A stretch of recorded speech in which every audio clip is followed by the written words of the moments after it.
On the 5th of August 2021, Manchester City shocked the footballing world with the announcement of them signing Englishman Jack Grealish. Now, the mere fact of City signing Grealish is not what shocked the footballing world, because Jack Grealish was a very highly touted prospect after success with his boyhood club Aston Villa. Rather, what was shocking about this was the transfer fee of upwards of £100 million for Grealish. Now, granted, the transfer of English players from one Premier League team to another typically does have a higher premium on the transfer fees, but nevertheless, £100 million for Jack Grealish seemed like an outrageous amount of money. But to play devil's advocate, since joining Manchester City, Jack Grealish did play an integral role in their treble-winning season, and they have not had a season where they haven't won the Premier League since. And outside of the consideration for Manchester City being accused of 115 breaches of financial fair play, they just recently won their 4th consecutive Premier League title. So many would probably assume that their record-breaking transfer probably would have had a lot of significant effect on this recent success. But that is where the case of Jack Grealish kind of gets debatable.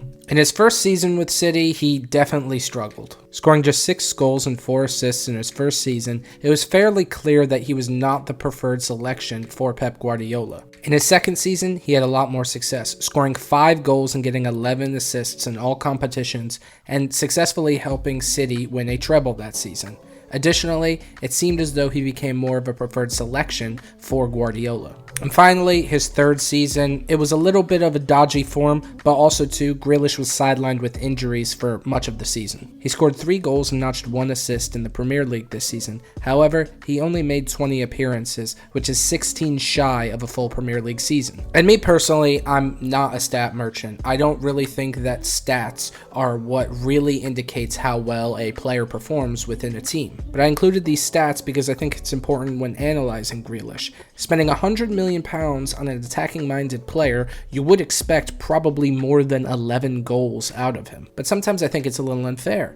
I feel like Jack Grealish is held at a higher standard just because of his £100 million transfer fee. And this happens all the time with players. Often, they're signed for a high transfer fee, which the player really has no impact on, by the way. That is just 2 clubs agreeing to a fee for that transfer. And if you watched Grealish at Villa prior to going to Manchester City, it wasn't like this guy was an output machine. While he was still an attacking-minded player and would often play as a left winger like he does at Manchester City, he often would play as a number 10 as well. During his time at Aston Villa, he was not the type of player that had a lot of output like, let's say, a Mohamed Salah. He was the type of player that would help dictate the run of play going forward. So I mean all that to say that prior to him going to Manchester City, if you thought that he was going to light the world on fire and score as many goals as, let's say, a Mo Salah, you're sadly mistaken. But unfortunately for Grealish, this is the expectation of wingers in the Premier League.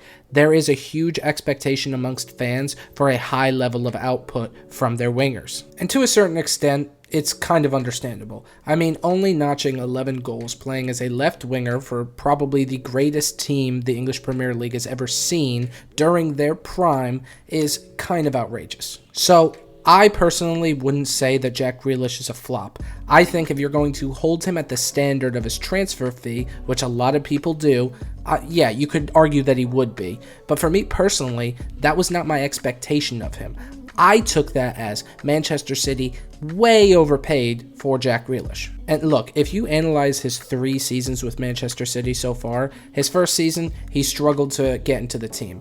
But no offense, that is something that happens all the time with new transfers under Pep Guardiola. His second season, pretty good. Like I said, probably not the standard of a £100 million player, but he helped Manchester City win a damn treble. And this last season, I mean, it was underwhelming, but the guy did struggle with injuries throughout the season. So all in all, is Jack Grealish a flop? For me, if you're going to hold him to the standard of £100 million, yes, you could make a solid argument that he would be. But I think it's kind of unfair to hold players to the standard of their transfer fee. Everyone does it.